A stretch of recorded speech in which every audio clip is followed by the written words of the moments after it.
Le Satan's Shows Motor Cycle Club était autrefois le club hors-la-loi dominant en Ontario avec 12 sections basées dans la province et une autre à Montréal, au Québec, à son apogée en 1977 avec plus de 400 membres. Le premier chapitre de ce qui allait devenir la première version de Satan's Shows fut fondé en 1956 à Toronto.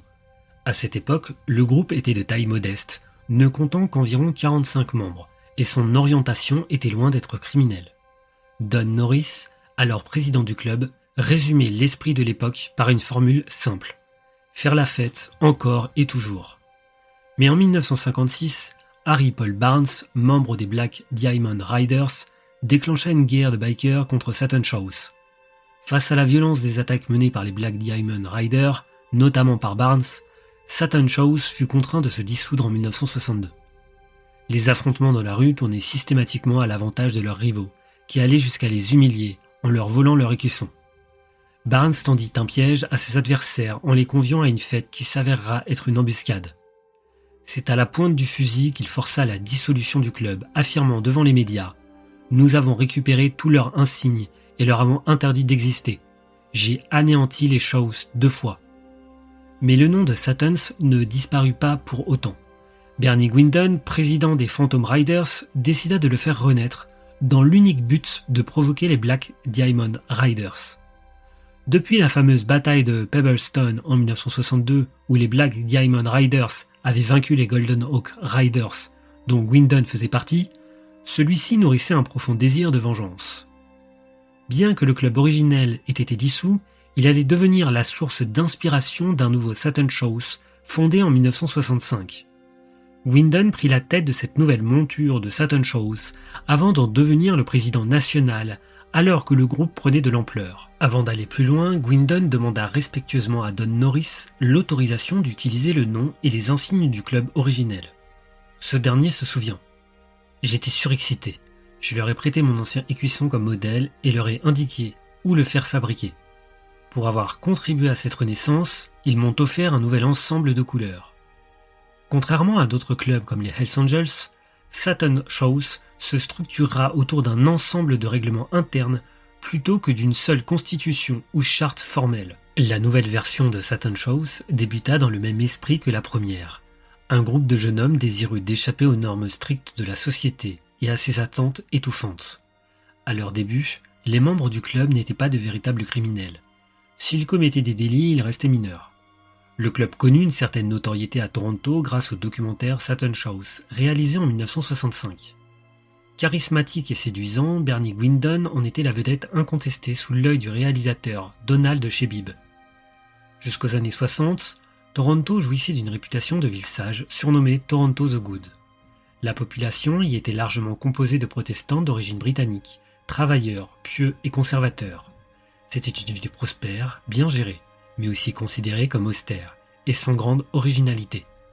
Durant les années 60, de nombreux jeunes à Toronto commencèrent à rejeter ces valeurs traditionnelles d'inspiration victorienne, perçues comme rigides et conformistes. Ils cherchaient à adopter une image plus branchée, à vivre autrement. La culture des motards hors la loi devient alors un symbole de rébellion et de liberté. Ces bikers étaient admirés pour leur authenticité. Bien qu'ils soient vus comme des hommes dangereux, ils étaient aussi considérés comme cool et subversifs dans leur rejet des valeurs dominantes. Même si la culture des motards hors la loi en Ontario comportait une part de violence dans les années 60, celle-ci se limitait le plus souvent à des bagarres. Il était très rare que ces affrontements allaient jusqu'au meurtre. Leur refus de témoigner les uns contre les autres en justice, par fidélité à leur code, compliquait le travail des autorités. Ce silence renforçait encore leur image de rebelles qui parvenaient à défier la loi. Au sein de Satan's Shows, Bernie et ses compagnons affirmaient rejeter le matérialisme. Ils déclaraient n'avoir d'attachement qu'à leur moto. Malgré leurs différences idéologiques, les motards et les hippies des années 60 se reconnaissaient dans leur rejet commun de la société dominante. Tandis que les bikers glorifiaient la violence, la virilité et la quête d'argent, les hippies incarnaient un idéal opposé, mais les deux groupes se voyaient comme des marginaux. Ainsi, les hippies participèrent à la glorification romantique de ces motards hors la loi. Même si Gwindon et ses hommes avaient souvent affaire à la justice pour des rixes avec d'autres groupes, ils n'étaient pas à l'époque impliqués dans le crime organisé. Leur infraction se limitait à de petits délits. Le sergent John Harris de la police de Hamilton soutenait que Satan's Shows avait toujours trempé dans le crime organisé. Il affirmait notamment que Gwynton s'appuyait sur un homme de l'ombre, Arnold Kelly, un individu qui n'avait jamais été membre du club, n'en avait jamais exprimé de désir, mais qui finançait ses activités grâce à la construction et possédait une station touristique au nord d'Orillia. Selon Harris, c'était lui qui organisait les trafics de drogue, les passages à tabac, voire les fusillades. Il allait même jusqu'à dire que Kelly était probablement plus dangereux que Gwynton lui-même. Parmi les recrues marquantes de Gwynton figurait Howard Dolberry, surnommé Pigpen, un ancien étudiant en lettres classiques devenu cuisinier. Issu de la classe moyenne bien rangée, Berry compensa ses origines par un style de vie volontairement négligé. Il cultivait une apparence sale et une hygiène repoussante, ce qui lui a valu son surnom peu flatteur. Il aimait choquer et dégoûter. Parmi ses performances, on peut citer vomir sur les nouvelles recrues, accrocher les restes d'un putois écrasé à sa veste du club, ou encore apporter et manger ses propres excréments lors de repas avec les autres membres. À leur repère près de Cocobonk, il initia de nouveaux venus en leur renversant des seaux de latrine sur la tête, tout en vomissant sur eux. Gwynton trouvait Berry répugnant, mais son absence totale de limite le rendait inutile. Il devient rapidement son homme de main principal.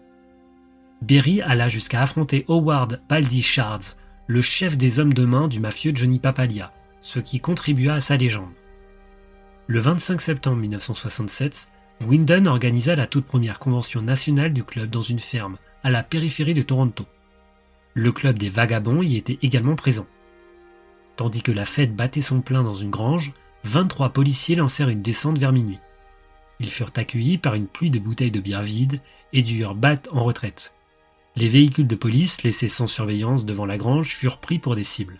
Les bikers y arrachèrent les radios, crevèrent les pneus et saccagèrent les intérieurs, obligeant les agents à rentrer à pied au poste. Vers 4 heures du matin, les policiers reviennent en force au nombre de 84. Cette fois, ils étaient équipés de boucliers en plastique leur permettant d'avancer malgré les jets de bouteilles.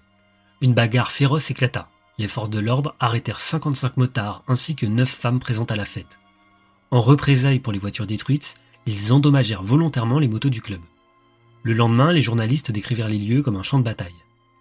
L'événement fit grand bruit. Non seulement pour la violence de l'affrontement, mais aussi parce que la police avait découvert sur place un véritable arsenal. Fusils à canoncier, pistolets, haches, chaînes de moto, le tout accompagné d'une énorme quantité d'alcool et de marijuana. Gwynton fut arrêté sur place avec sa seconde épouse, Barbara Ann, ainsi que son fidèle lieutenant, Howard Pigpen Berry. Le dimanche matin, alors que les bikers arrêtés étaient conduits à la prison, plusieurs journalistes des télévisions locales attendaient déjà sur place. Face aux caméras, les motards ne manquèrent pas de provocation. Ils envoyèrent des baisers, souriants, presque moqueurs, comme des rockstars accueillis par leur public. Le lundi suivant, les accusés furent emmenés au palais de justice. Le verdict fut léger.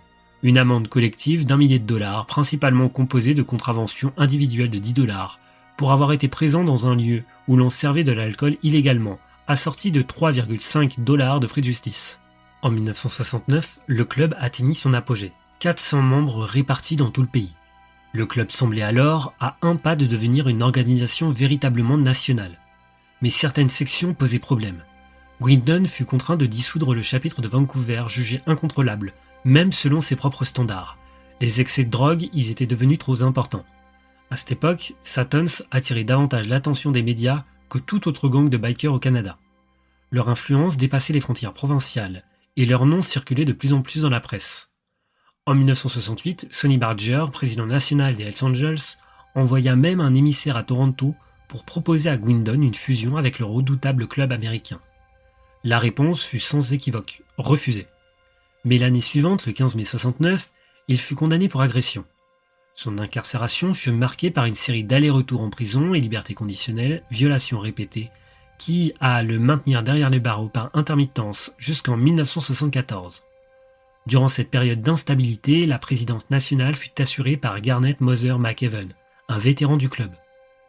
À l'automne 69, Satans organisa une démonstration de force à Hamilton. Ce jour-là, lors d'un rassemblement, les 400 membres actifs du club se réunirent, roulant ensemble dans la ville.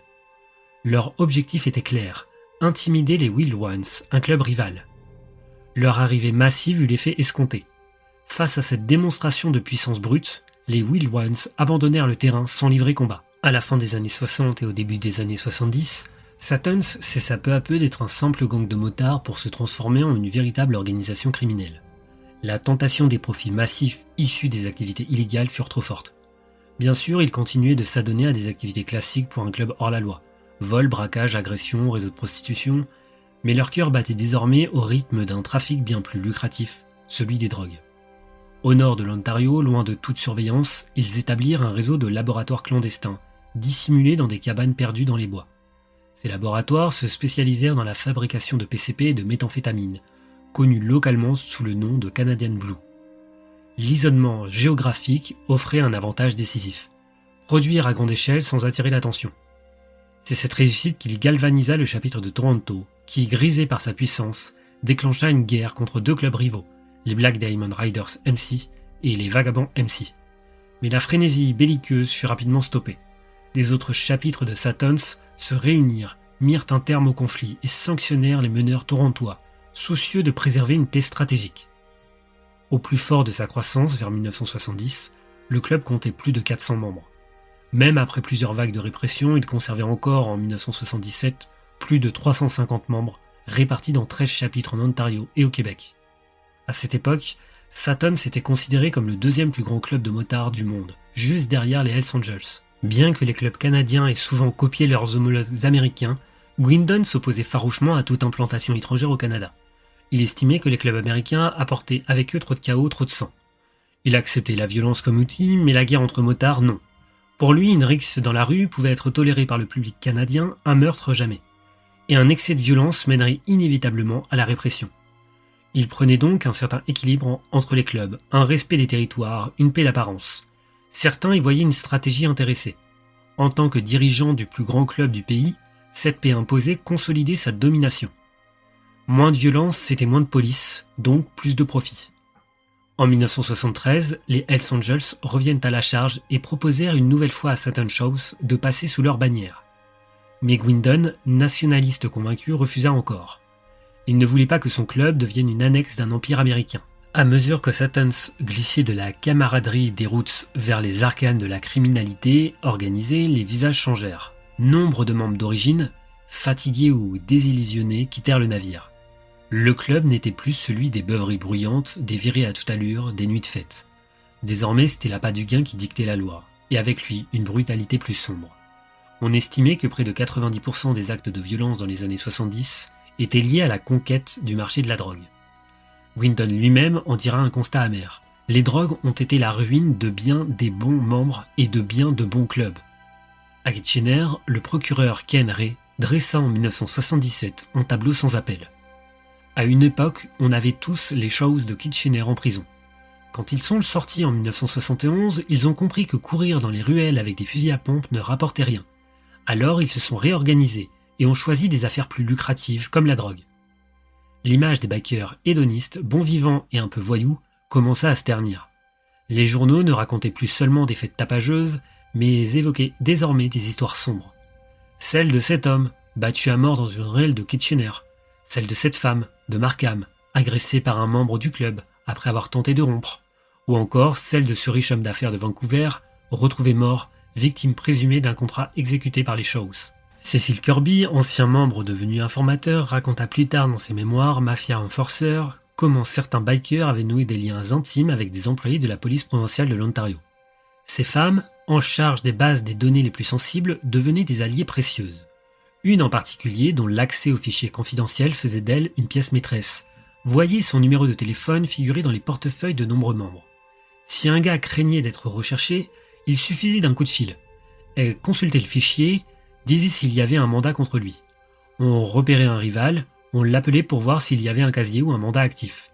Si oui, on balançait son emplacement à la police. C'était une manière efficace de se débarrasser de la concurrence. On pouvait aussi vérifier le passé de n'importe qui, ce qui nous aidait à débusquer les taupes ou les infiltrer. Grâce à ce réseau, Satans dominait la scène torontoise, anticipant les coups des autres gangs avec une précision redoutable. Kirby le disait sans détour. On avait le meilleur service de renseignement de la ville. Mais en 1973, le vent tourna.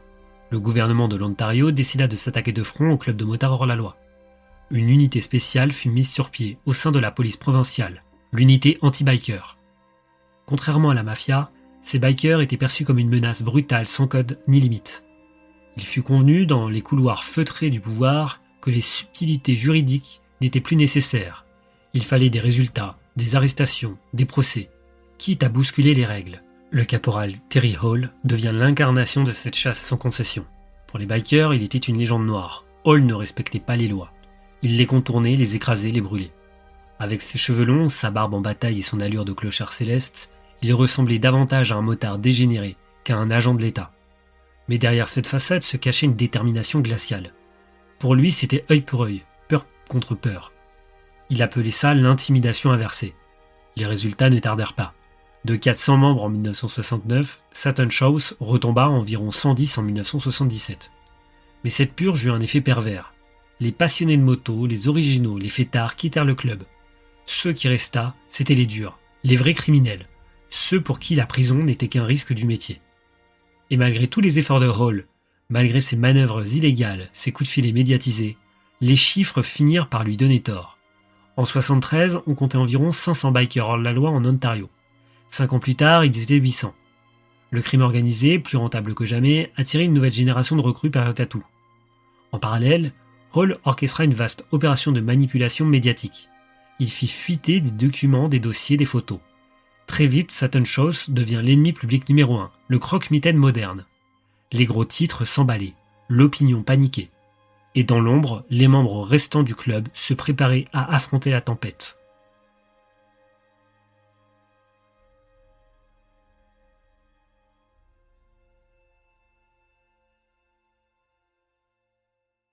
L'année 75 marqua un tournant stratégique pour Satans. À mesure que les enjeux s'éloignaient des routes poussiéreuses et s'enracinaient dans les logiques du marché noir, les alliances deviennent aussi vitales que les armes ou la drogue. C'est dans ce contexte que le club noua une entente avec les Outlaws, l'un des plus vastes réseaux de motards aux États-Unis. L'année précédente, Cecil Kirby et Garnet Mother McEwen, présidents du chapitre de St. Catharines, avaient fait le voyage jusqu'à Fort Lauderdale, en Floride, pour rencontrer les têtes pensantes des Outlaws. De ce voyage naquit une fascination réciproque. McEwen, plus que tout autre, devient le chantre de cette alliance, plaidant sans relâche pour un rapprochement stratégique. En juin 1975, Gwindon conclut l'accord. Les Outlaws deviendraient les distributeurs exclusifs de la méthamphétamine et du PCP, produits dans les laboratoires clandestins du nord de l'Ontario. Le Canadian Blue, ainsi nommé pour sa teinte reconnaissable, partait des forêts profondes et humides du Canada pour finir sur les trottoirs brûlants du Midwest américain. Là-bas, ça se revendait à prix d'or, 12 000 $ US la livre contre 8 000 $ canadiens dans sa terre natale. La puanteur âcre de la production, une odeur évoquant l'urine de chat en plein été, trouvait refuge dans les étendues sauvages et silencieuses du Nord, loin des regards, loin des plaintes. Ce partenariat s'avéra gagnant pour les deux camps. Satans accédait à un réseau tentaculaire s'étendant sur tout le territoire américain, avec promesse de nouvelles affaires, de marchés vierges et de bras armés en cas de guerre. Quant aux Outlaws, ils obtenaient un bastion solide en Ontario, ce qui bloquait toute velléité d'expansion des Hells Angels dans cette province. Il gagnait aussi un levier contre la domination des Hells au Québec, via l'accès au chapitre montréalais de Satan Shouse. Cette alliance donna rapidement lieu à des confrontations ouvertes. À Montréal, les Shouse et leurs nouveaux alliés, les Outlaws, s'opposèrent frontalement aux Popeyes, soutenus par les Hells Angels. Les Popeyes, brutaux et sans pitié, avaient décidé de s'emparer du marché des drogues chimiques, jusqu'à la dominer par les Devil Disciples et le chapitre montréalais des Shouse. Ce conflit fit plusieurs morts. Kirby, encore dans le feu de l'action à l'époque, se souvient un jour où Pigpen Berry fit feu sur le clubhouse des Popeyes, avec une carabine. C'était comme un canon qui explosait, raconta-t-il plus tard. Berry, réputé pour être le tueur du club, était celui qu'on envoyait lorsque les mots ne suffisaient plus. Si ça chauffait quelque part, c'est Howard Berry qu'on envoyait. Tout le monde savait qu'il était notre homme de main, dira Kirby. Berry, interrogé des années plus tard, admit avoir été payé pour tuer, mais ajouta presque avec fierté qu'il n'avait jamais réussi. La guerre attira d'autres secteurs de l'ombre. Le West End Gang se rangea du côté de Satan Shouse. En face, les frères Dubois, parrains du crime québécois, soutenaient les Popeyes. Les Popeyes, véritables chiens de guerre des Dubois, se déchaînèrent. Entre 1974 et 1976, ils assassinèrent 15 membres des Devil Disciples, provoquant la dissolution du gang en janvier 1976. Dans ce bain de sang, un nom surgit avec une résonance particulière. Yves Trudeau, l'assassin vedette des Popeyes. Ce conflit fut sa scène d'entrée dans la légende noire du crime québécois. L'alliance entre Satan Shouse et les Outlaws se traduisit très concrètement par l'envoi de Pigpen Berry en Floride, devenu homme de main au service de ses nouveaux partenaires. Son visage inconnu dans les cercles américains, combiné à sa réputation de faire sans poser de questions, en faisait un atout redoutable. En Floride, un nouveau champ de bataille s'était ouvert. Les Hells, depuis leur bastion de San Francisco, tentaient de s'implanter sur la côte est, provoquant un affrontement direct avec les Outlaws de Chicago, installés depuis longtemps dans la région. Le conflit remontait à 1969, lorsqu'une agression sur l'épouse d'un Hells par un membre des Outlaws avait déclenché une vendetta sanglante. Les Hells avaient retrouvé le coupable et l'avaient battu à mort. La guerre n'avait jamais cessé depuis. Dans ce théâtre brutal, Berry se déplaçait comme un prédateur en chasse, circulant sur sa moto avec une mitrailleuse attachée à l'avant. Un mélange de menaces et de précautions. Il jouait sa vie à chaque virée, et lors d'une embuscade des Hells, il prit 2 balles en pleine poitrine. Il survécut. Sous l'identité de Tim Jones, il échappait à toute détection, et la police floridienne ignorait même sa présence illégale sur le sol américain. Berry envoyait régulièrement des rapports à Gwindon. Il décrivait une scène américaine plus violente, plus instable. Beaucoup d'outlaws étaient d'anciens soldats du Vietnam, rongés par la rage et la paranoïa, capables d'exploser sans raison. « Ici, ils jouent pour de vrai », déclara-t-il à Gwindon.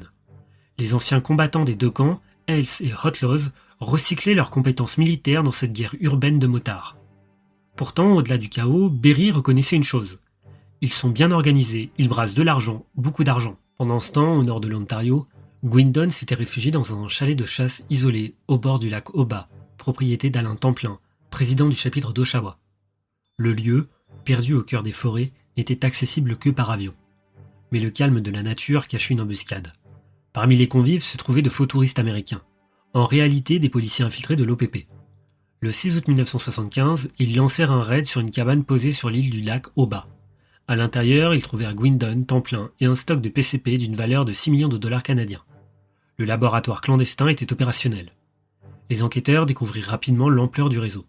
La drogue fabriquée ici s'écoulait jusqu'en Floride. On estima que Gwindon générait jusqu'à 60 millions de dollars par mois grâce à ce trafic. Mais ce que Gwindon ignorait encore, c'est que la dénonciation ne venait pas de l'extérieur. C'était McEwen, son propre frère de route, qui avait tout révélé. Il avait indiqué aux forces de l'ordre l'emplacement du laboratoire et le moment précis de la visite de Gwindon. McEwen nourrissait un plan bien plus vaste. Il voulait se débarrasser de Gwindon qu'il considérait comme un obstacle à son rêve de yankeenisation. Il voulait fusionner avec les grandes puissances américaines du monde des bikers, devenir quelqu'un de reconnu de l'autre côté de la frontière. Selon Mike Lowe, McEwen incarnait ce paradoxe typiquement canadien, fait d'une fascination mêlée de ressentiment pour les États-Unis. Une obsession à sens unique, car les Américains, eux, ne pensaient jamais au Canada. Dans l'esprit de McEwen, il ne pourrait vraiment peser dans l'univers des motards tant qu'il ne porterait pas les couleurs d'un club américain. Alors que les alliances entre clubs s'intensifiaient, une étrange forme de solidarité naquit entre fugitifs des 2 côtés de la frontière. Des membres recherchés des Outlaws et de Satans trouvaient refuge dans le pays voisin, comme s'ils avaient signé un pacte de clandestinité mutuelle. En décembre 1975, Berry, accusé de tentative de meurtre, fut arrêté en Caroline du Nord. Il circulait sous une fausse identité et un permis de conduire de Floride, au nom de Tim Jones en poche. Mais ce n'est pas pour cette fraude qu'il tomba. Il avait été surpris en train de tenter de voler un char d'assaut sur une base de l'armée américaine. Il ne fut jamais extradé vers le Canada. Condamné pour sa participation à un réseau de vol de voitures dirigé par les Outlaws, il purgea sa peine aux États-Unis avant d'être finalement renvoyé au Canada. Le phénomène n'était pas isolé. James Blue Starrett, un Outlaws condamné à la prison à vie pour le meurtre d'une femme en Floride en 1970, s'était évadé en 1974. Il refit surface à St. Catharines sous le nom de Charlie Brown. Il y dirigeait une petite entreprise de peinture tout en intégrant discrètement le chapitre local de Satans. William Gatmouth Son, autre membre notoire des Outlaws, s'était également échappé d'une prison de Floride. Il portait un lourd passé. 3 meurtres de Hells Angels, la torture d'une femme pendant 2 jours pour avoir osé porter un blouson aux couleurs des Outlaws sans autorisation, et une tentative de meurtre sur une femme, simple compagne d'un bandidos. Grâce à un faux permis ontarien et à un nouveau nom, Denis Lupo, il s'installa à Kitchener et fut intégré au chapitre local des Shaws. Mais son passé le rattrapa. Le 27 août 1976, il fut arrêté et renvoyé aux États-Unis. Ce programme improvisé de protection croisée générait parfois des violentes tensions. À Kitchener, une petite guerre faillit éclater lorsqu'un biker des Outlaws de Nashville envoya sa petite amie se cacher auprès des Shaws. Elle entama une liaison avec Lorne Campbell du chapitre d'Oshawa. Lorsque le biker du Tennessee vient la récupérer, une bagarre entre les 2 hommes ne fut évitée que de justesse. Au printemps 1976, Gwindon était désormais derrière les barreaux, conséquence directe du coup de filet de la police au lac Oba. Le pouvoir changea de main, c'est McEwen Moser qui s'empara du trône national. Il était le visage de l'américanisation du club, adepte du rapprochement assumé avec les Outlaws. Contrairement à Gwyndon, fervent nationaliste qui voyait dans Satans un bastion canadien indépendant, McEwen rêvait d'intégration. Il n'hésitait pas à faire installer des micros dans les voitures de ses propres frères pour surveiller leurs conversations. Beaucoup commencèrent à le voir comme une balance. Sous McEwen, les tensions entre chapitres deviennent endémiques. En 1977, il tenta d'expulser l'intégralité du chapitre de Kitchener après que certains de ses membres eurent parlé trop librement à des journalistes. À Montréal, lors d'une fête au Clubhouse, Lorne Campbell fut sidéré d'entendre David Séguin du chapitre de Windsor lâcher « Si je tombais en panne sur la 401, je n'appellerais jamais un gars d'Oshawa, je les hais tous. » Campbell répondit par les poings. Séguin, hurlant de douleur sous les coups, fut raillé par Campbell. « Moi j'ai pas mal, Dave. » Face à la désunion, McEwen convoqua une réunion secrète. Y assistèrent William King O'Reilly de Windsor, John Dr. John Arksey d'Ottawa et Joseph Sonny Lacombe de Montréal. O'Reilly et Arksey se rallièrent à sa vision. Satan Shows devait se fondre dans les Outlaws. Lacombe, plus prudent, resta silencieux. En mars 1977, McEwen fit franchir la ligne au chapitre de Windsor et St. Catharines. En secret, ils abandonnèrent leurs couleurs du Canada pour endosser celles de l'Empire américain. L'emprisonnement de Gwyndon marqua le début de la fracture qui allait déchirer Satans. Le 1er juillet 1977, une réunion secrète fut convoquée par McEwen. Les présidents de chapitre, principalement ceux loyaux à sa vision, se réunirent à Crystal Beach, un endroit discret en bordure du lac Erie, à 2 pas de la frontière américaine. Loin des lieux habituels comme Wasaga Beach, cette rencontre marqua un tournant décisif.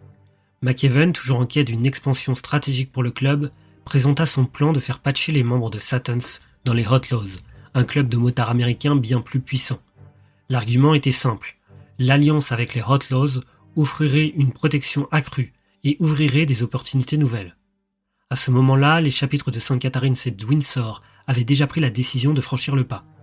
Les autres suivèrent. Les chapitres de Montréal, Hamilton, St. Catharines, Sault Ste. Marie, Windsor, London, Ottawa et Kingston prirent ainsi la décision de quitter Satans pour rejoindre les Outlaws. Un sentiment de trahison envahit alors le reste du club, comme une famille déchirée après un divorce brutal. Pour marquer symboliquement cette rupture, un rituel eut lieu à Crystal Beach. Les présidents des chapitres brûlèrent leurs vestes avec le patch de Satans avant de revêtir les nouvelles couleurs des Outlaws. Cette cérémonie laissa une empreinte marquante dans les esprits. Mais si le club perdit de nombreux chapitres, une petite résistance persista. En 1984, lorsque Gwyndon fut libéré sur parole pour bonne conduite, seuls les chapitres de Thunder Bay, Kitchener, Oshawa et Toronto restaient fidèles à Satans. La scission était un coup dur, et Gwyndon nourrissait une rancune profonde contre McEwen. L'homme qui avait orchestré cette prise de patch pendant son absence en prison était désormais son ennemi juré. Gwyndon, même derrière les barreaux de la prison de Millhaven, ne cacha pas sa colère. Dans une rage incontrôlable, il offrit une prime de $10 000 pour la tête de McEwen. Ce dernier, impassible, continuait à détruire ce qui restait de l'héritage de Gwyndon. En effet, McEwen ne se contenta pas de changer les alliances. Il avait également renseigné la police sur les caches de drogue du club. L'été 1977, l'OPP lança une série de raids qui aboutirent à la saisie de drogue d'une valeur d'$1 million. Les caches étaient dispersées entre Toronto, Wasaga Beach, Kingston et Hamilton. Les tensions entre les anciens alliés atteignaient des sommets. McEwen était désormais vu par certains comme un homme prêt à tout pour conserver son pouvoir. Le 5 décembre 1977, les Popeyes de Montréal firent une étape décisive en patchant pour devenir le premier chapitre des Hells au Canada. Cette décision allait précipiter la région dans une spirale de violence. Le 15 février 1978, un événement marquant, le début de ce qui serait connu sous le nom de Première Guerre des Motards. Yves Trudeau, devenu membre des Hells Angels, ouvrit le feu sur 2 membres des Outlaws devant un bar de Montréal. L'un d'eux, Robert Côté, perdit la vie, déclenchant un conflit sanglant entre les Hells et les Outlaws, qui allait durer jusqu'en 1984. Trudeau, surnommé le tueur psychopathe, fut responsable de la mort de 18 des 23 Outlaws tués à Montréal durant cette guerre. Entre 1978 et 1983, cette guerre des motards fit rage. On estimait que le conflit entre les Hells et les Outlaws avait fait environ 20 victimes entre 1978 et 1980, tandis que 1981 et 1984, ce chiffre grimpa à 42 morts supplémentaires. La guerre fit particulièrement mal aux anciens alliés des Outlaws. Le chapitre de Montréal de Satans, qui avait patché pour rejoindre les Outlaws en 1977, croyait que cela améliorerait leur position dans le monde criminel. Ils furent presque totalement anéantis par les Hells d'ici 1984. Cette brutalité dans les rangs des Outlaws et des Hells laissa Satan Shows dans une position compliquée. Bien que fragilisé, le club bénéficia d'un répit, car la possibilité d'une alliance avec les Hells empêchait les Outlaws de faire pression trop violemment sur eux. Les Outlaws redoutaient que Satans ne rejoignent leurs rivaux et fassent pencher la balance en faveur des Hells. Dans ce contexte de guerre, Satans se retrouva à un carrefour. À l'été 78, lors d'une réunion générale, le club débattit de la possibilité de se lancer dans le trafic d'héroïne, une décision qui aurait pu radicalement changer la donne pour le club en termes de rentabilité et de pouvoir. Mais malgré les tensions croissantes, Gwyndon, bien que toujours emprisonné, tira une maigre consolation de l'échec de McEwen. En tant que premier président national des Outlaws au Canada, McEwen s'avéra être un échec retentissant. Après avoir été pris en flagrant délit de vol pour 30 000 $ qu'il devait remettre aux Outlaws américains, il fut expulsé sans ménagement. Fuyant la colère de Outlaws, McEwen se réfugia en Alberta. Et là, il tomba dans l'anonymat, travaillant comme plongeur dans un restaurant d'un hôtel de Calgary. Il chercha à réintégrer le monde des motards en rejoignant les Chosen Few, mais là encore, sa réputation de voleur le poursuivit. Les membres des Chosen, furieux de ses actions, le rouèrent de coups, allant même jusqu'à envisager de le battre à mort avec sa propre jambe artificielle. En 1980, McEwen abandonna définitivement la vie de motard, se résignant à une existence modeste. Pour Satans, cette chute semblait être une punition suffisante. En 1981, Satan Shows forma une alliance avec les Lobos et les Chosen Few dans le but de renforcer son pouvoir de négociation face à ses rivaux les Outlaws. En octobre 82, le clubhouse de Toronto fut incendié lors d'un acte de vandalisme criminel. En 83, un membre de Satan Shows devenu Outlaw, David Eugène Séquin, fit irruption dans le clubhouse des Chosen Few, tuant 3 personnes et en blessant 3 autres. Séquin s'enfuit aux États-Unis où il trouva la mort lors d'une fusillade dans l'Illinois, en juillet 85. Le 8 septembre 83, Guy Frenchy Gilbert, du chapitre de Kitchener de Satan Shows, déjeunait au restaurant Le Petit Bourg à Longueuil, Québec, avec Yves Buteau, le président national des Hells Angels, pour discuter de l'adhésion des membres de Satan Shows aux Hells. Alors qu'ils sortaient du restaurant, ils furent pris en embuscade dans le parking par un Outlaw, Gino Goudreau, qui ouvrit le feu sur les 3 hommes. René Lamoureux, un autre Hells Angels, fut gravement blessé mais survécut, tandis que Buteau et Gilbert perdirent la vie. Le meurtre de Gilbert mit temporairement fin aux tentatives du chapitre de Kitchener pour rejoindre les Hells Angels. Une série de raids policiers en 83 à Madoc découvrit une usine de méthamphétamine, opérée conjointement par Satan Shows et les Paradise Riders, produisant environ 3,6 millions de méthamphétamine chaque mois. D'autres raids en 1984 saisirent des armes à feu de petit calibre, de la marijuana et de l'huile de marijuana, ainsi qu'une petite quantité de cocaïne dans 4 résidences privées. La même année, un membre de Satans fut tué à Kitchener alors qu'il roulait à moto, abattu par un tireur dans une voiture qui s'approchait de lui. Le 19 novembre 1984, Gwyndon fut libéré sur parole pour bonne conduite, et malgré les conditions de sa libération, reprit ses activités avec le club. Il se rendit à Windsor pour régler ses comptes avec Bill Hulko, l'ancien président du chapitre de Windsor, qui avait rejoint les Outlaws en 1977. Utilisant ses compétences en boxe, Gwyndon se souvient. « Je l'ai frappé droit dans la tête, il n'a rien fait. Je voulais juste savoir où étaient ses couilles.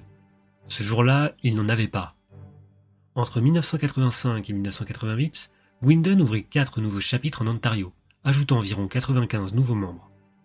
Dans les années 80, Satan se lança dans le commerce de la cocaïne, établissant une ligne de distribution pour transporter la drogue de Toronto vers l'Alberta, où de nombreux travailleurs pétroliers consommaient de la cocaïne pour lutter contre la monotonie de leur travail. En 1985, une nouvelle version du chapitre de Satans à Hamilton vit le jour sur St. Matthews Avenue, tout près du club house des Outlaws d'Hamilton. En août 1985, une guerre de motards à Hamilton entraîna le meurtre de 2 membres de Satan Shows, Alan Kinloch, Brett Roddick, d'un Outlaws, James Lewis, et d'un membre des Red Devils, Michael Carey. Lorsque le corps de Roddick fut retrouvé le 25 août, il s'agissait du 4e meurtre de motard à Hamilton ce mois-là. Le jour suivant, Satans dissout son chapitre de Hamilton et ses membres furent transférés au chapitre de Kitchener. En 1986, le chapitre de Nanaimo des Hells Angels organisa une fête appelée Angel Acre sur l'île de Vancouver à laquelle assistaient quelques 2500 personnes. Des membres de Satans ainsi que des motards des Paradise Riders, des vagabonds de l'Ontario, des rebels d'Alberta et de la Saskatchewan, des Vikings de Québec et des Grim Reapers de l'Alberta participèrent à cette fête qui symbolisait l'expansion de l'influence des Hells. Le chapitre de Kitchener de Satans était considéré comme le plus puissant du club, détenant un contrôle ferme sur le crime organisé dans les Tri-Cities, Cambridge, Kitchener et Waterloo, dès le début des années 70.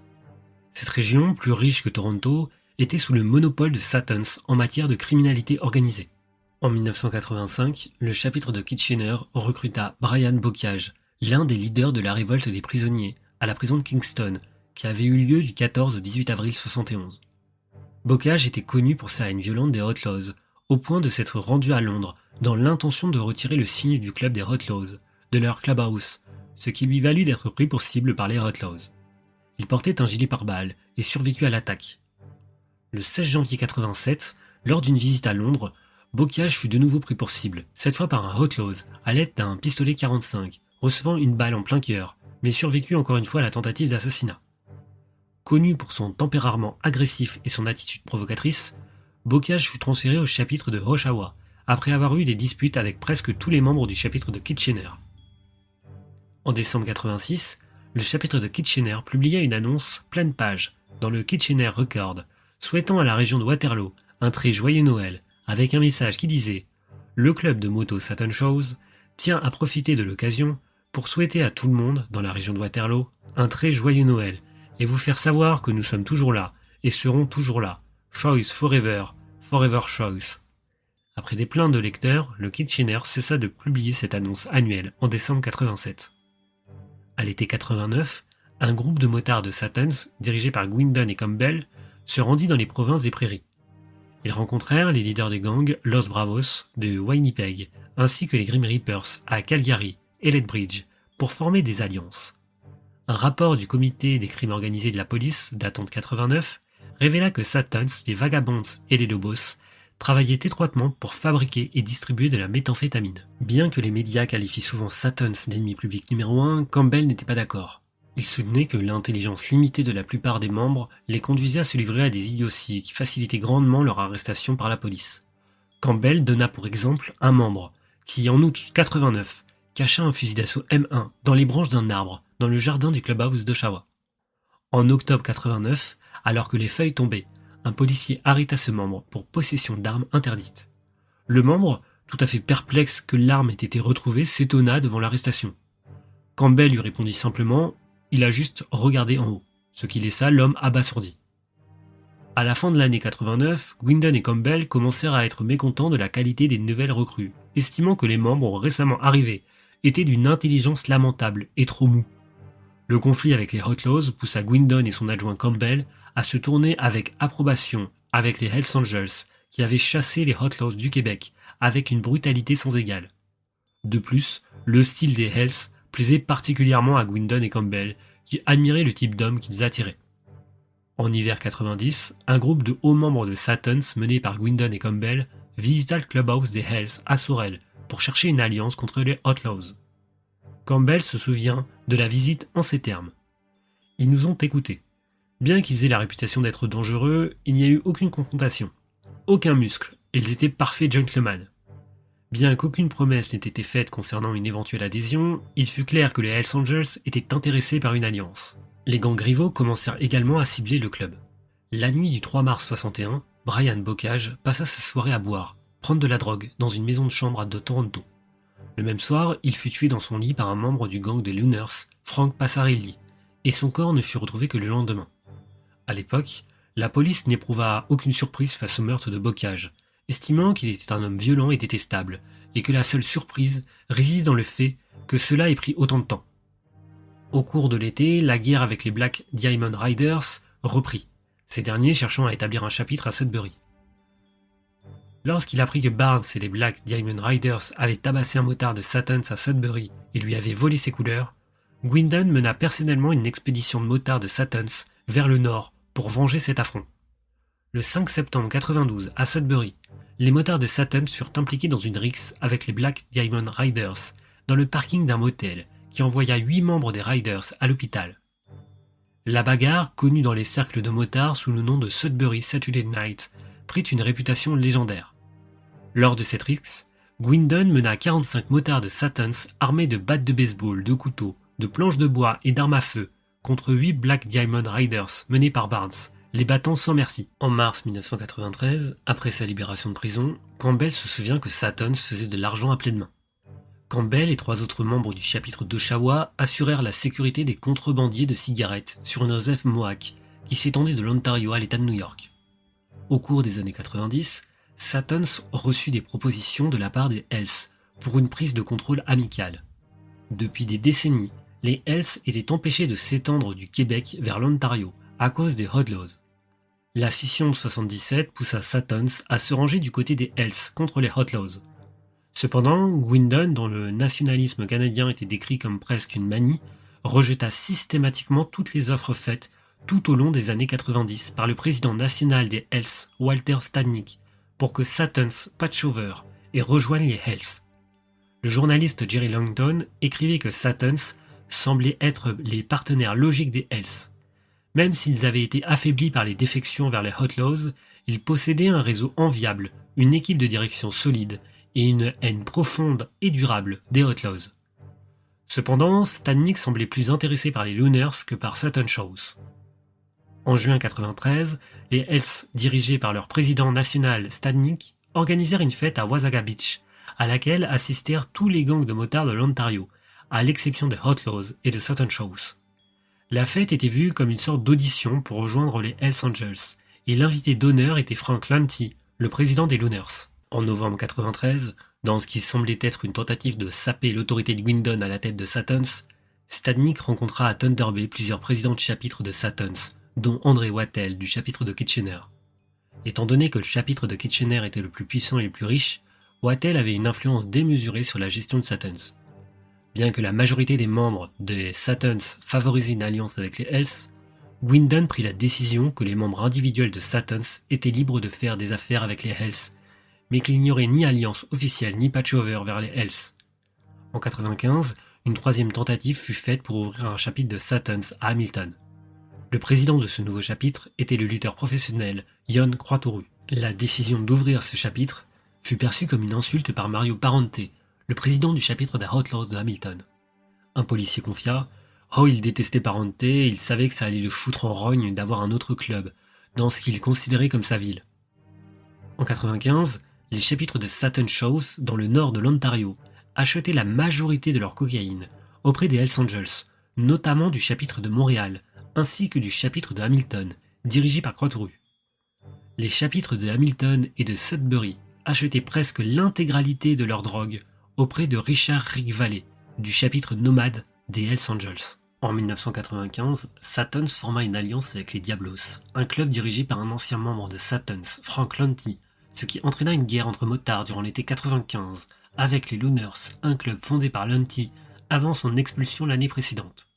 Selon Langton, les grands gangs de motards étaient tellement désespérés pour chaque centimètre carré du sud de l'Ontario, surtout pour des endroits prisés comme Woodbridge, que les Diablos furent immédiatement courtisés. Sattons accepta de vendre de la drogue aux Diablos et leur offrit la possibilité de rejoindre Sattons, ce qui irrita les Looners qui achetaient leur drogue auprès des Hells. Sous la pression des Hells, les Looners entrèrent en conflit avec les Diablos durant l'été 1995, qui appelèrent Satton Shows à l'aide. Le 18 juillet 1995, un Diablo lança une bombe artisanale sur un camion de remorquage appartenant à un Looners. 2 jours plus tard, un Looner tira sur 2 Diablos, bien que leurs blessures aient été très légères. Les bagarres entre les Looners et Satton Shows deviennent fréquentes durant l'été 1995, faisant de nombreuses victimes. Sattons tendit une embuscade à 3 Looners à Woodbridge, leur tirant dessus, mais tous survécurent à leurs blessures. Plusieurs commerces appartenant à des membres des 2 clubs, comme un salon de tatouage, un atelier de réparation de motos et un bar, furent attaqués à la bombe. Le 1er août 1995, le clubhouse de Satton Shows à Toronto, soutenant les Diablos, fut frappé par une roquette tirée d'un lance-roquette militaire par les Looners. Le journaliste canadien Yves Lavigne rapporta que l'explosion causée par la roquette ouvrit un grand trou dans la porte et fit exploser les fenêtres de 3 maisons voisines, mais ne blessa pas les 5 motards à l'intérieur du bâtiment.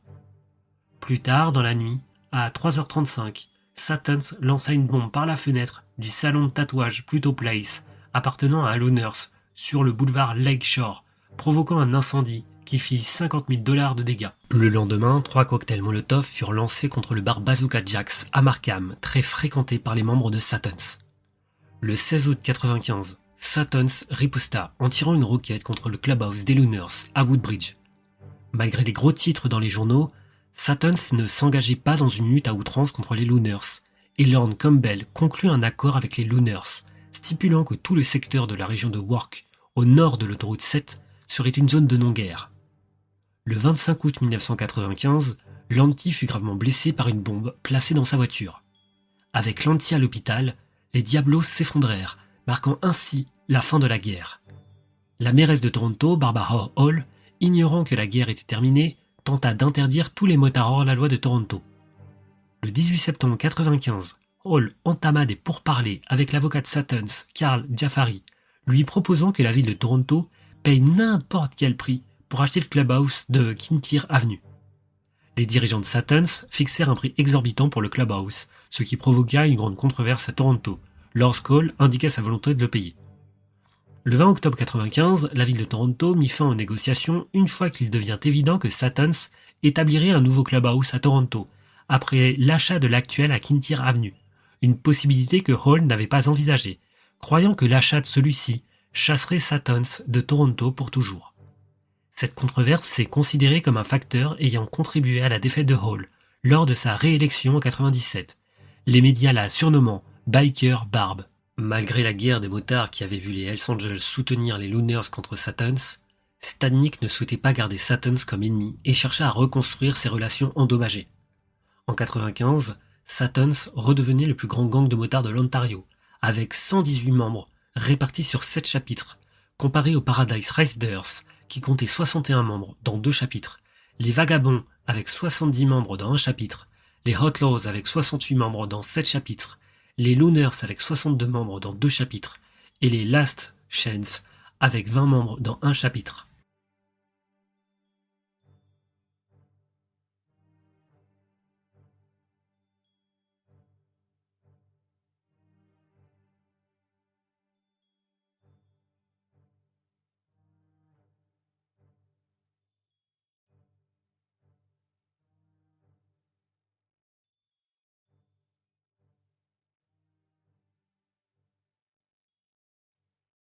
En 1996, Gwindon prit sa retraite de la présidence nationale de Satons House, bien qu'il demeurât membre du club. Cette même année, Satons fut pris pour cible par une importante opération policière qui impliquait près de 300 agents de la police provinciale de l'Ontario, ainsi que des forces de police municipales. En mai 1996, l'OPP lança l'opération, accusant 161 personnes liées à Satons de 1192 violations du code criminel, principalement liées aux drogues, et saisissant des substances dont la valeur de rue était estimée à 1,5 million de dollars, ainsi que de 2 laboratoires de marijuana capables de produire des récoltes valant 13,8 millions de dollars par an. Le but de Project était de condamner chaque membre, associé et petit ami de Satons. Pour cela, environ 250 000 conversations téléphoniques furent enregistrées, tandis que 3 millions de dollars en espèces et en biens furent saisis. Les clubhouses de Hamilton et Toronto furent confisqués en tant que produit du crime. Les chapitres qui subirent le plus de conséquences de cette opération furent ceux de Hamilton, Sudbury, Thunder Bay et Milton, tandis que les autres chapitres s'en sortaient relativement indemnes. Les résultats des raids incluaient la saisie de plantes de marijuana et d'équipements hydroponiques d'une valeur de 11 millions de dollars, ainsi que de plus de 125 000 dollars en espèces et plus de 265 000 dollars de drogue, dont de la cocaïne. Les forces de l'ordre saisirent également une variété d'armes à feu. À Sudbury, l'opération cibla spécifiquement le chapitre local de Satons et des membres du chapitre de Hamilton, ce qui réduisit presque complètement ces 2 chapitres. Nombre de membres de ces chapitres se retrouvèrent en prison ou quittèrent le club, le chapitre de Sudbury passant de 8 membres à seulement 3 membres à part entière. À la suite des raids, l'effectif de Satons House chuta de 135 membres en 1995 à 70 membres en septembre 1998. Ion Croitoru, un lutteur professionnel brutal et président du chapitre de Hamilton de Satons, fut impliqué dans un complot visant à faire exploser une station de police à Sudbury le 15 décembre 1996. Lane Isnor de l'unité anti-biker de l'EPP ne semblait pas impressionné par Croitoru, le qualifiant de stupide. Cependant, la carrière de Croitoru dans la lutte professionnelle faisait de lui une célébrité locale à Hamilton et dans une moindre mesure ailleurs en Ontario. En revanche, Isnor décrivit Michel Dubé, le président du chapitre de Sudbury, comme l'un des motards hors-la-loi les plus dangereux de l'Ontario. Croix-Tauru était très proche de Dubé et le visitait fréquemment à Sudbury. Il semblait que l'intention initiale de Croix-Tauru était de faire exploser le club de striptease Solid Gold, parce qu'ils avaient été refusés d'y entrer plus tôt dans l'année, mais Dubé détourna le plan pour faire exploser la station de police à la place. Début décembre 96. Croix-Tauru visitait Sudbury pour voir Dubé avec ses partisans, Gary Noble, Gordy Cunningham et un homme surnommé l'Ebanez Joe. Dans le parking du club de striptease Solid Gold, Croix-Tauru fut surpris de voir les membres du chapitre de Sudbury retirer leurs couleurs et les mettre dans leur voiture. Lorsqu'il demanda pourquoi, on lui répondit que le Solid Gold interdisait le port de couleurs de gang. Croix-Tauru cria alors « On porte nos couleurs où qu'on veuille », ce à quoi Dubé répondit en criant « Putain, ouais ». Les motards de Satans, présents, tentèrent alors d'entrer au Solid Gold, vêtus de leurs vestes avec les patchs de Satan Shows, mais les videurs leur refusèrent l'entrée. Lorsque les motards continuèrent à essayer d'entrer, la police fut appelée. En quête de vengeance, Croix-Tauru demanda à un membre du chapitre de Hamilton, Jerry Duretta, de fabriquer une bombe. Duretta, un ancien soldat de l'armée canadienne et expert en explosifs, se chargea de la fabrication. Croix-Tauru et Duretta se rendirent ensuite à Sudbury pour remettre la bombe à Dubé. La bombe fut placée par Neil Passenen, un ami de Dubé. Le 15 décembre 1996, juste après une fête de Noël, la bombe explosa à 2h du matin, blessant uniquement un répartiteur de la police. En mai 1997, Isnor entra en contact avec un trafiquant de drogue surnommé Ed. En raison d'une ordonnance du tribunal, Ed était en retard dans ses paiements vers le chapitre de Sherbrooke des Hells Angels et souhaitait devenir informateur. Ed parvient à obtenir une empreinte de la carte de crédit American Express d'Isnor et se lança dans une longue série de dépenses avant qu'Isnor ne l'arrête. Ed séjournait dans un motel à Orilla et réussit à convaincre le directeur de l'hôtel que Isnor était son frère, qui était parti en emportant son portefeuille, le laissant incapable de payer pour une pizza qu'il venait de commander.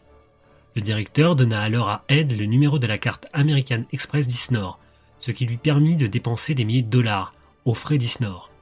Ce dernier fit arrêter Ed et l'envoya dans la prison Barry Bucket de Barry.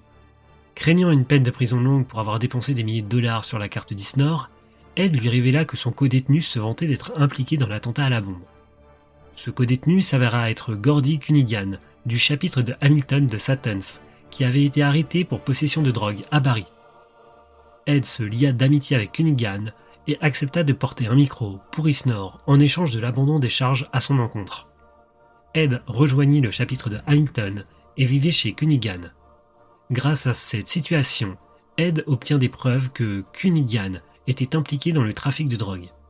Après l'arrestation de Cunningham, ce dernier devient un témoin de l'accusation en échange de son immunité. Cunningham révéla alors l'histoire derrière l'attentat à la bombe. Isnor envoya ensuite Ed à Sudbury, où il se lia d'amitié avec Russell Martin, du chapitre de Sudbury, et l'accompagna lors de plusieurs achats de cocaïne. Dubé faisait pression sur Martin pour qu'il tue le vice-président du chapitre de Sudbury, Brian Davis. Lorsque Martin refusa, il commença à suspecter que Dubé avait l'intention de le tuer, lui aussi, impression qui se renforça avec le comportement erratique et irritable de Dubé. Après l'arrestation de Martin, grâce aux preuves fournies par Ed, ce dernier se retourna également vers l'OPP et devient informateur pour l'unité anti-biker de l'OPP. Martin confia à Isnor qu'il avait reçu l'ordre de tuer Davis, un ordre qu'il n'était pas capable d'exécuter. Isnor confronta Davis et lui dit que Dubé avait prévu de le tuer, ce qui fit blanchir Davis de peur. Les preuves fournies par Davis permirent à Isnor de faire arrêter Dubé et Croix-Tauru. La direction nationale de Satans dissout le chapitre de Hamilton et Croix-Tauru fut expulsé, en tant que Maverick, un élément incontrôlable. Croix-Tauru fut condamné pour trafic de stéroïdes et pour avoir fait construire la bombe, tandis que Dubé, qui faisait face à des accusations de 2 meurtres, plus des charges liées à l'attentat, se pendit en prison le 22 septembre 1998. Dubé était accusé d'un meurtre premier degré, en lien avec l'assassinat de Claude Brière, un important trafiquant de drogue de Sudbury en 1988. Il était également le principal suspect dans le meurtre d'Alexander Sretenovic, alias Alex Hatso, survenu en 1996. Brière avait disparu en septembre 1988 et son cadavre fut retrouvé 3 semaines plus tard, le 17 octobre.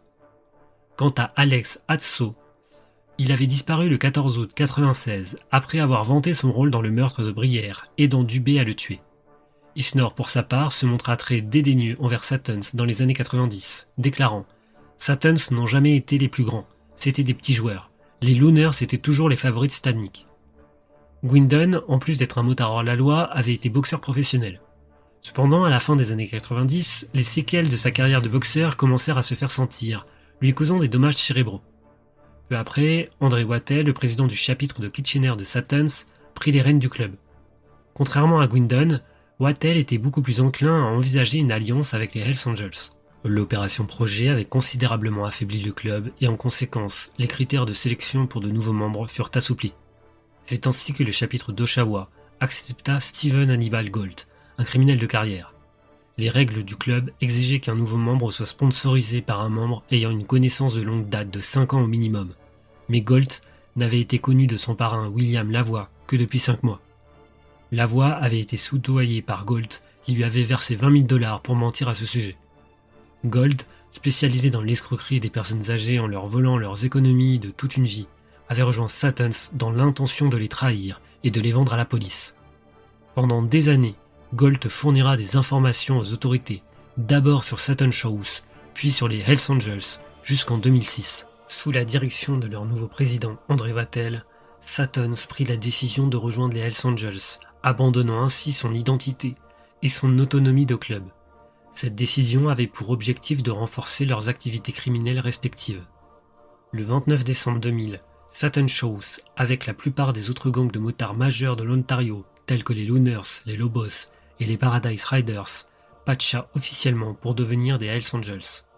Ce jour-là, 168 motards firent ce changement, ce qui permit aux Hells Angels d'établir une domination indiscutable en Ontario et marqua la fin de l'existence indépendante du club Satan Shows.